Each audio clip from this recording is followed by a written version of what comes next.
আমাদের সাথে এই মুহূর্তে স্টুডিওতে উপস্থিত রয়েছেন আন্তর্জাতিক সম্পর্ক বিশ্লেষক সিরাজুল ইসলাম। আমরা বিস্তারিত জানবো তার কাছ থেকে। শুরুতে আপনাকে স্বাগত জানাচ্ছি আমাদের। আপনাকে ধন্যবাদ। এখন বিদেশের আয়োজনে আমরা একটি প্রতিবেদন দেখছিলাম, খুবই আজকের বলা যায় খুবই হট একটি টপিক। সেটি হচ্ছে আমরা দেখেছি আজ হোয়াইট হাউসে জেলেনস্কির সঙ্গে ট্রাম্পের খুব সুন্দর একটি বৈঠক হয়েছে, যেটি এর আগের বার আসলে হয়নি। তো একটু জানতে চাই, এবারের বৈঠকের পরে ট্রাম্প বলছেন যে তিনি জেলেনস্কি এবং পুতিনের একটি বৈঠক ত্রিপক্ষীয় একটি বৈঠকের আয়োজন করতে চাচ্ছেন। এটা সম্ভাবনা আসলে কতটুকু? ডোনাল্ড ট্রাম্প কি পারবেন যে তাদের তিক্ততা ভুলিয়ে এই দুই নেতাকে একসঙ্গে বসার ব্যবস্থা করতে?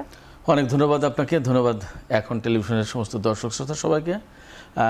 যে কথা বলেন আপনি, ইন্ট্রোডাকশন যেটা দিলেন, সেখানে আমার একটা কথা আছে যে খুব সুন্দর বৈঠক।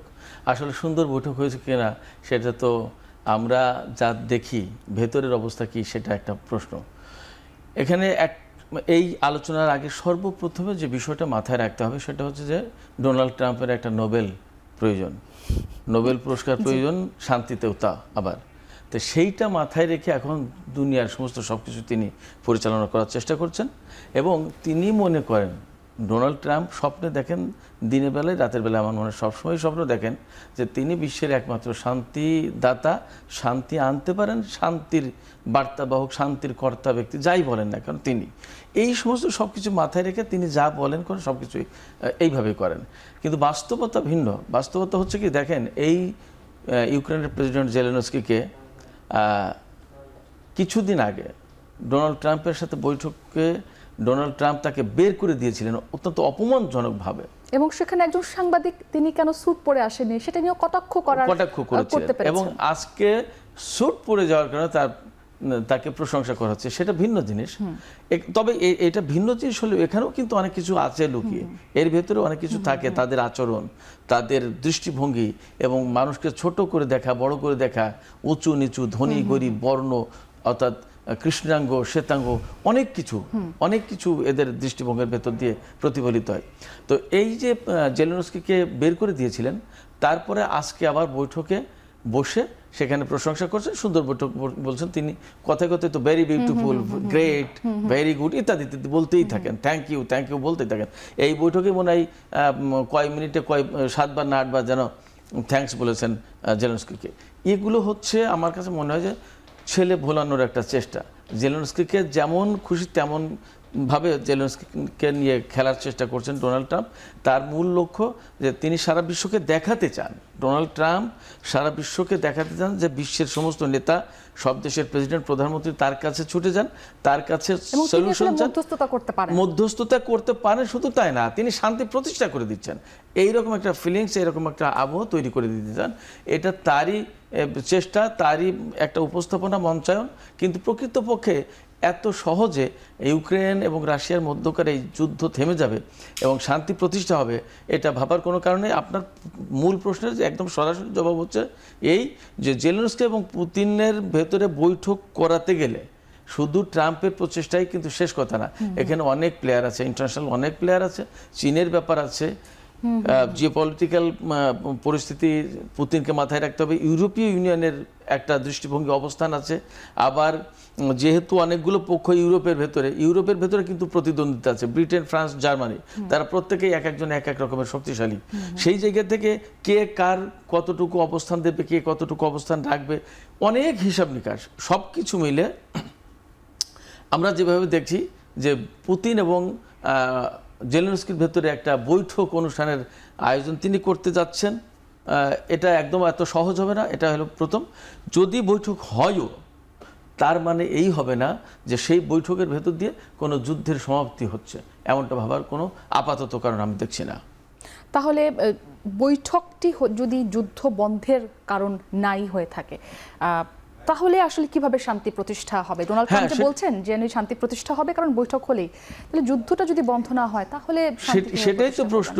কারণ হচ্ছে কি, দেখেন এই যে যুদ্ধটা আজকে ইউক্রেন এবং রাশিয়ার ভেতরে যুদ্ধ চলছে, সম্ভবত 2022 সালের ফেব্রুয়ারি থেকে 25শে ফেব্রুয়ারি থেকে শুরু হয়েছিল যুদ্ধ।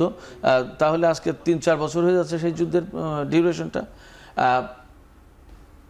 আমেরিকার কারণেই তো এই যুদ্ধ শুরু হয়েছে, একদম পরিষ্কার করে যদি বলি, কোনো রকমের কূটনৈতিক ভাষা ব্যবহার ছাড়াই যদি বলি আমি, তাহলে বলতেই হবে যে আমেরিকার একেবারে প্রত্যক্ষ মদদে, প্রত্যক্ষ পৃষ্ঠপোষকতায় এই যুদ্ধ শুরু হয়েছে। কারণ হচ্ছে কি, রাশিয়া তার মতো অবস্থায় আছে এবং রাশিয়া থেকে বের হয়ে যাওয়া অনেকগুলো প্রজাতন্ত্র নেটো জোটে নেওয়া হয়েছে। যখন 90-এর দশকে রাশিয়া, সোভিয়েত ইউনিয়নের পতন হলো, কমিউনিজমের পতন হলো এবং সোভিয়েত ইউনিয়ন থেকে অনেকগুলো প্রজাতন্ত্র আলাদা হয়ে গেল, রাশিয়া একা থাকলো, তখন আলটিমেটলি ওয়ারশো জোট, যেটা কমিউনিস্ট ব্লকের যে সামরিক জোট, ওয়ারশো জোট, সেই জোটের তো অবসান হয়েছে। হওয়ার পরে নেটো জোটের অবসান হয়ে যাওয়ার কথা ছিল, কিন্তু দুঃখজনক হচ্ছে যে নেটো জোটের অবসান না ঘটিয়ে নেটো জোটকে আরো বেশি এক্সপ্যান্ড করা হয়েছে, শক্তিশালী করা হয়েছে। শুধু শক্তিশালী না, এক্সপ্যান্ড করা হয়েছে মানে অনেকগুলো দেশকে, যে রাশিয়া থেকে যে সমস্ত দেশ প্রজাতন্ত্র বেরিয়ে গেছে, পূর্ব ইউরোপের অনেকগুলো কমিউনিস্ট শাসিত, সাবেক কমিউনিস্ট শাসিত দেশ, মধ্য ইউরোপ, ওটা পূর্ব মধ্য ইউরোপের বেশ কিছু দেশ, তাদেরকে নেটো জোটে অন্তর্ভুক্ত করা হয়েছে। মূল টার্গেট কি? রাশিয়া, অর্থাৎ রাশিয়ার একেবারে সীমান্তে নেটো জোটের উপস্থিতি কনফার্ম করার চেষ্টা করেছে। এতেও কিন্তু তাদের ইচ্ছা এবং আশা আকাঙ্ক্ষা পূরণ হয়নি। তখন প্রয়োজন হয়েছে ইউক্রেনকেও দরকার, অর্থাৎ ইউক্রেনকে ধরে একেবারে রাশিয়ার সরাসরি বর্ডারে চলে আসার চেষ্টা করেছে। যখন রাশিয়ার প্রেসিডেন্ট পুতিন কিন্তু বারবার তখন বলেছিলেন যে আজকে আপনারা যা করছেন, আমার ঘরের দরজায় নেটো সেনা, নেটোর কামান, নেটোর ক্ষেপণাস্ত্র মোতায়েন করবেন, রাশিয়া যদি আমেরিকার সীমাতে এটা করে তাহলে কি আপনারা মানবেন? এই প্রশ্নের কিন্তু সৎ উত্তর না দিয়ে, কোনো রকমের উপযুক্ত, যথেষ্ট যৌক্তিক গ্রহণযোগ্য জবাব না দিয়ে নেটো জোটকে এক্সপ্যান্ড করার চেষ্টা করেছে এবং নেটো জোটে ইউক্রেনকে নেওয়ার চেষ্টা করেছে। যখন ইউক্রেনকে নেওয়ার চেষ্টা করেছে তখন রাশিয়া বাদ সেধেছে এবং দেখেছে যে ইউক্রেনকে যদি নেটো জোটের সদস্যপদ দেওয়া হয় তাহলে নেটোর উপস্থিতি একেবারে রাশিয়ার সীমান্তে চলে আসে। সেটা তার জন্য বিব্রতকর, বিরক্তকর এবং বিপজ্জনক, ঝুঁকিপূর্ণ, রাশিয়ার অস্তিত্বের প্রশ্ন। তখন রাশিয়া আলটিমেটলি রিয়্যাক্ট করতে বাধ্য হয়েছে। রিয়্যাক্ট যখন করেছে তখন নেটো জোট আমেরিকার নেতৃত্বে ইউক্রেনকে সমস্ত রকমের মদত দিয়ে রাশিয়ার বিরুদ্ধে যুদ্ধে লেলিয়ে দিয়েছে এবং রাশিয়া যা করার তাই করেছে।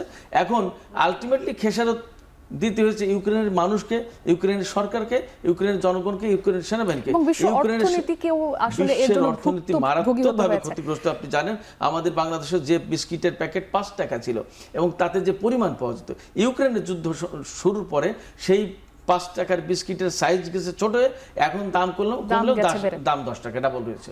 তো এই যে সামগ্রিক যে সমস্ত নেতিবাচক প্রভাব পড়েছে, তাতে আমি যে কথা বলতে চাচ্ছিলাম, আপনার যে প্রশ্ন ছিল যে এই রাশিয়া এবং ইউক্রেনের যুদ্ধটা লাগিয়ে দেওয়ার পিছনে আমেরিকা এবং নেটো জোট, তাদের কারণে যেহেতু হয়েছে, অতএব তাদেরকেই দায় নিয়ে এই যুদ্ধ বন্ধ করতে হবে। কিন্তু ট্রাম্পের ভেতর যেহেতু ডিপ্লোমেসির খুব একটা ভালো চর্চা নেই, আমি সবসময় বলি, সেক্ষেত্রে তার পক্ষে এটা সম্ভব হবে কিনা সেটা সন্দেহ। On the other hand, Putin very big player